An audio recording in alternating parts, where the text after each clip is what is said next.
معاجل الآن تم فتح باب الحجز لقرعة الحج لعام 1444 هجرية 2023 ميلادية.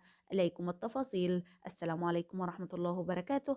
قبل ما نبدأ الفيديو فضلا وليس أمرا الاشتراك في القناة وتفعيل زر الجرس عشان يوصلك كل جديد، وكرم أخلاق كبير جدا لو دعمتنا بلايك واشتراك، هيبقى كرم أخلاق كبير جدا. نبدأ على طول الفيديو معانا النهاردة. بسم الله الرحمن الرحيم.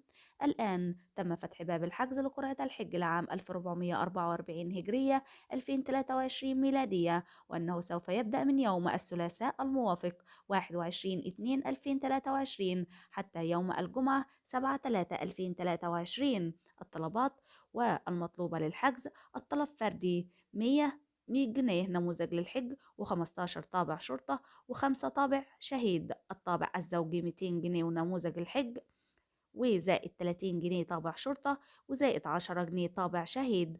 كده يكون الفيديو خلص معنا النهاردة. أتمنى أكون فدت حضراتكم حتى لو بمعلومة بسيطة. فضلا وليس أمرا الاشتراك في القناة وتفعيل زر الجرس عشان يوصلك كل جديد، وكرم أخلاق كبير جدا لو دعمتنا بلايك واشتراك، هيبقى كرم أخلاق كبير جدا من حضرتك. في رعاية الله وأمنه. سلام الله عليكم ورحمته وبركاته.